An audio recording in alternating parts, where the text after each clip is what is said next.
Hi friends, welcome to Shifani vlogs. எல்லோரும் எப்படி இருக்கீங்க? நல்லா இருக்கீங்கன்னு நம்புகிறேன். நானும் ரொம்ப நல்லா இருக்கேன். நீங்கள் இப்போ தான் ஃபஸ்ட் டைம் இந்த வீடியோ பார்க்குறீங்கன்னா, என்னோடய பேர் ஷிஃபானி.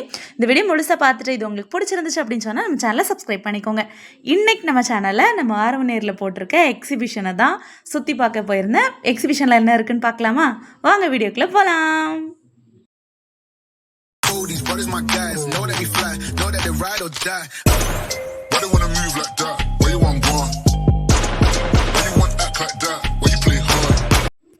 எக்ஸிபிஷன் போகணும் அப்படின்னு பிளான் பண்ணி போகலை. தம்பியோட குழந்தைக்கு வந்து கொலுசு மாத்திரதான் இருந்தது. ஆக்சுவலாக தம்பியோட குழந்தையும், அதாவது என்னோடய மருமகளும் அம்மாவும் ஒரு 3 நாளைக்கு முன்னாடி இங்கே வந்திருந்தாங்க. அவங்க வந்து ஞாயிற்றுக்கிழமை ஊருக்கு போகிறதா இருந்தது. அவன் வந்து இங்கே தான் எடுத்திருந்தான் கொலுசு. அதாவது இங்கே ஒரு 1.5 மாதம் இங்கே தொழிலுக்கு போனதப்போ டைமில் தான் அந்த கொலுசு எடுத்திருந்தான். ரொம்ப டேமேஜ் ஆயிடுச்சு. அது ரொம்ப டேமேஜ் ஆயிடுச்சுன்னா அத்து போச்சு. திருகாணி டைப்பு அதை மாற்றலாம் அப்படின்றதுக்காக சனிக்கிழமை ஈவினிங் வந்து வழக்கம் போல் நம்ம ஆண்டாள் ஜுவல்லர்ஸ் தான் போயிருந்தேன். அங்கே போகும்போது கேட்டேன், இப்போ எக்ஸிபிஷன் பார்த்துட்டு போகலாமா அப்படின்ட்டு. சரி அப்படின்னு ஒத்துக்கிட்டாங்க. அவங்க சம்மதிப்பாங்கன்னு எதிர்பார்க்கவே இல்லை, ஓகேன்ட்டாங்க. கொலுசு எடுத்துகிட்டு ரிட்டன் வரும்போது நாங்கள் இந்த எக்ஸிபிஷன் போனோம். எக்ஸிபிஷனுக்கு வந்து என்ட்ரி டிக்கெட் கிடையாது. நிறைய ராட்டணும், அப்புறமா நம்ம கிட்ஸ் விளையாடுற மாதிரி ப்ளே ஏரியாஸ் எல்லாமே நிறைய இருந்துச்சு. உள்ளே போனதும் பாப்பா வந்து என்ஜாய் பண்ண ஆரம்பிச்சிட்டா. என்ட்ரி டிக்கெட் மட்டும்தாங்க இல்லை, ஆனால் எல்லாத்துக்குமே தனித்தனியாக, மற்றபடி சாப்பிட்றதுக்கு ஐஸ்கிரீம் ஸ்நாக்ஸு எல்லாத்துக்குமே தனித்தனியாக காசு பே பண்ண வேண்டியது இருந்தது. இந்த எக்ஸிபிஷனோட ஸ்பெஷாலிட்டி என்னென்னா, உயிருள்ள விலங்குகள் பறவைகள் பார்க்கலாம் அப்படின்னு சொல்லியிருந்தாங்க. சுற்றி பார்க்குறதுக்கே அவ்வளோ க்ரௌடாக இருந்தது. நாங்கள் பகல் டைமில் அந்த ஏரியா க்ராஸ் பண்ணும்போது நான் நினப்பேன், இங்கே என்ன அவ்வளோ கூட்டம் வரப்போகுது, கொஞ்சம் ஸ்பெஷலாக நல்லா பண்ணியிருந்துருக்கலாமே அப்படின்ற மாதிரி ஃபீல் ஆச்சு. பட் நான் எக்ஸ்பெக்ட் பண்ணதை விட ஈவினிங் டைமில் அவ்வளோ கூட்டம் இருந்துச்சு. எங்கள் கொம்புத்தூர் ஆட்களே நிறைய பேர் இருந்தாங்க. நான் நினைக்கவே இல்லை இவ்வளோ கூட்டம் இருக்கும் அப்படின்ட்டு. சரி உள்ளே போய் பார்க்கலாம் அப்படின்ட்டு கிளம்பியாச்சு. உள்ளே பார்க்குறதுக்குமே நல்லா இருந்தது. இந்த கோஸ்ட் ஹவுஸு, அப்புறமா அந்த 3D இது அதெல்லாமே இருந்துச்சு. விலங்குகள் பார்க்குறதுக்கு தானே வந்தோம், உள்ளே போகலாம் அப்படின்ட்டு போயாச்சு. உள்ளே என்ட்ரி டிக்கெட் வந்து 50 ருபீஸ். ஒரு ஆளுக்கு 50 ருபீஸ் வாங்குறாங்க. இந்த பூனைலாம் டயர்டாக இருக்கும்னு நினைக்கிறேன், ரொம்ப தூங்கிட்டு இருந்துச்சு. உயிரோடு இருக்கா இல்லையா அப்படின்னு தட்டி பார்த்தா லைட்டாக மூச்சு விட்டுச்சு. சரி உயிரோட இருக்குது அப்படின்னு தான் தெரிஞ்சுது. இதுக்கு என்ன பறவைன்னே தெரில. அவங்க ஏதோ ஒரு பேர் எழுதியிருந்தாங்க. அந்த பேரை பார்த்துட்டு உங்களுக்கு தெரிஞ்சதுன்னா கமெண்ட் பண்ணுங்கள். ஆனால் எனக்கு என்னமோ பார்க்குறதுக்கு அது எல்லாமே வெவ்வேறு டைப்பான கோழி மாதிரி இருந்துச்சு. கோழி, அப்புறம் புறா, அப்புறமா முயல் இருந்துச்சு. டிஃப்ரெண்ட்டான பறவைகள் பார்க்கலாம் அப்படின்னா டிஃப்ரெண்ட்டான கோழி வெரைட்டிஸ் பார்க்கலாம் போல். கோழி வந்து ரொம்ப வித்தியாசமாக இருந்துச்சு. நான் பார்க்குறது இந்த மாதிரி ஒரு டைப்பில் கோழிகள்லாம் பார்த்ததே இல்லை அப்படின்ற மாதிரி இருந்தது. குழந்தைங்களை கூட்டிகிட்டு போனால் நிஜமாக ரொம்பவே என்ஜாய் பண்ணுவாங்க. அந்த கோழி பாருங்களேன் எவ்வளோ பெருசாக இருக்குன்ட்டு. அதுக்கப்புறமா புறா வெரைட்டிஸ் ஆரம்பிச்சிருச்சு. இதில் வந்து செல்ஃபி பாயிண்ட் அப்படின்னு கொடுத்துருக்காங்க. நான் ஒரு சில பறவைகள், ஒரு சில விலங்குகள் வந்து நம்ம கையில் கொடுப்பாங்க. அதை வச்சு நம்ம செல்ஃபி எடுத்துக்கலாம். ஆனால் செல்ஃபி எடுக்கிறதுக்கு தனித்தனி பேமெண்ட் கொடுக்குற மாதிரி இருக்கும். இங்கே பாருங்கள், குட்டியோண்டு எலி. இதை பார்க்குறதுக்கே எனக்கு ஆச்சரியமாக இருந்துச்சு. நம்ம சுண்டு விரல் சைஸில் தான் இருக்கும். இதுவுமே கையில் கொடுப்பாங்கன்னு நினைக்கிறேன். ஆனால் குழந்தைங்களுக்கு கொடுக்க மாட்டேங்கிறாங்க. எனக்கு கீழே போட்டுருவாங்க அப்படின்றதுனால குழந்தைங்களுக்கு கொடுக்க மாட்டேங்கிறாங்க. பெரியவங்க யாராவது வாங்குறதா இருந்தால் கொடுப்பாங்கன்னு நினைக்கிறேன். பட் இதுக்கு சார்ஜஸ் இல்லை. அதில் 2 எலி இருக்கா. இந்த வெள்ளை எலி வந்து 1 தானே இருக்குது. அதுக்கான கதையை நான் இப்போ கொஞ்சம் நேரத்தில் சொல்கிறேன். மற்றபடி முள்ளம்பஞ்சு இதெல்லாம் இருந்தது. இதெல்லாம் தொட்டு பார்க்குறதுக்கு ரொம்ப ஒரு மாதிரி டிஸ்டர்ப்டாக இருந்தது. நான் அதெல்லாம் தொடவே இல்லை. பட் ஹஸ்பண்ட் தொட்டு பார்த்தாங்க.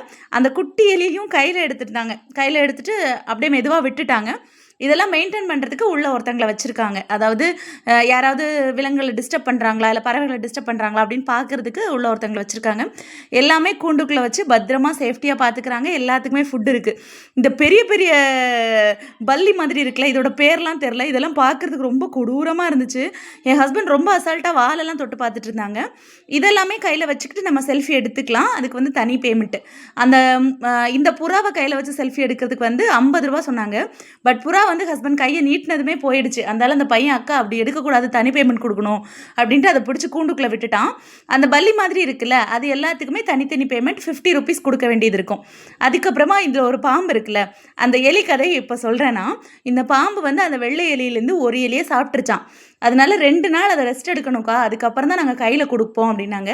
இதை கையில் வாங்குறதுக்கு 30 ரூபா சார்ஜ் பண்ணாங்க. அதாவது கையில் வாங்கி நம்ம ஃபோட்டோ எடுக்கணும் அப்படின்னா 30 ரூபா சார்ஜ் பண்ணுறாங்க. பாம்பு எலியை சாப்பிட்ருச்சு அப்படின்ற ஸ்டோரி கேட்டமே எனக்கு பயமாக வந்துருச்சு. வெளியில் வந்துட்டோம் நாங்கள். அதுக்கப்புறம் நம்ம சாப்பிட வேண்டிய வேலை தான். சுட சுட பஜ்ஜி, காலிஃப்ளவர் பக்கோடா, டெல்லி அப்பளம், அப்புறமா பாவ் பஜ்ஜி, அப்புறமா சோளா பூரி, சன்னா மசாலா அதெல்லாம் கொடுத்தாங்க. பஜ்ஜி வந்து ஒரு பிளேட் 30 ரூபா. அதுக்கு வச்சிருந்த சட்னிக்காகவே நான் செகண்ட் டைம் வாங்கி சாப்பிட்டேன். அவ்வளோ சூப்பராக இருந்துச்சு. இந்த டெல்லி அப்பளம் வந்து 60 ரூபா சொன்னாங்க. பட் 60 ரூபா கூடி தான் போச்சு. கொஞ்சம் கம்மி பண்ணியிருந்திருக்கலாம். சோளா பூரி வாங்கியிருந்தேன். அது வந்து 80 ரூபா. ஒரு பூரி 80 ரூபான்னு சொன்னாங்க. அதுவுமே கம்மி பண்ணியிருந்துருக்கலாம். நான் வாங்கினது வந்து சோளா பூரி, ஸ்ப்ரிங் பொட்டேட்டோ, அப்புறம் பஜ்ஜி. பஜ்ஜியோட டேஸ்ட்டில் அப்போவே நிற்கும் போதே சாப்பிட்டுட்டேன். ஏன்னா ஸ்ப்ரிங் பொட்டேட்டோ போடுறதுக்கு லேட் ஆயிடுச்சு. அதனால அங்கே பொட்டேட்டோ வாங்குறதுக்கு வெயிட் பண்ணுற கேப்பில் பஜ்ஜியை சாப்பிட்டு முடிச்சிட்டேன். ஒரு இடத்துல உட்காந்து சாப்பிட ஆரம்பிச்சாச்சு. ஹஸ்பண்ட் வந்து குலுக்கி சர்பத் கேட்டாங்க.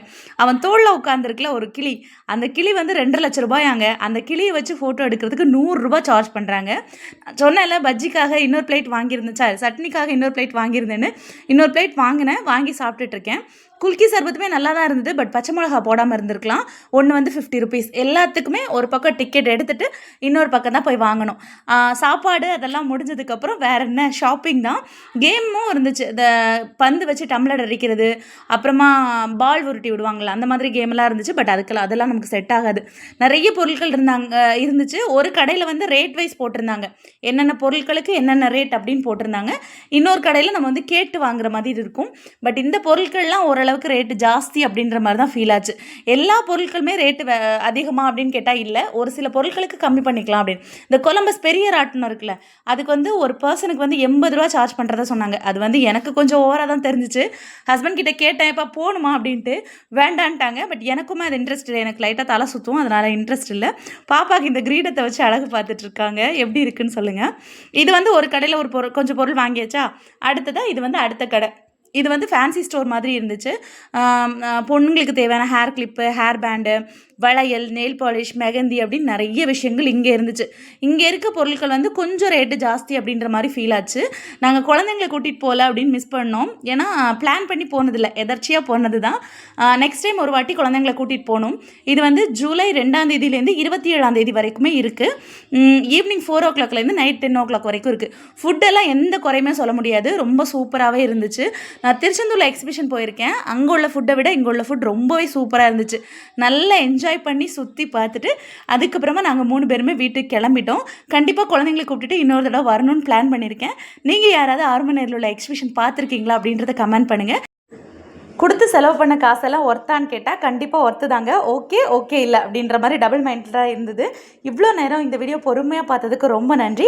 அடுத்ததாக ஒரு இன்ட்ரெஸ்டிங்கான வீடியோட உங்களை மீட் பண்ணுறேன். இந்த வீடியோ உங்களுக்கு பிடிச்சிருந்துச்சுன்னா நம்மளோட ஷிஃபானி விளாக் சேனலை லைக் பண்ணுங்கள், ஷேர் பண்ணுங்கள், கமெண்ட் பண்ணுங்கள். மறக்காமல் நம்ம சேனலை சப்ஸ்கிரைப் பண்ணிக்கோங்க. Thank you so much. Bye. Take care. These brothers my guys, know that we fly, know that they ride or die.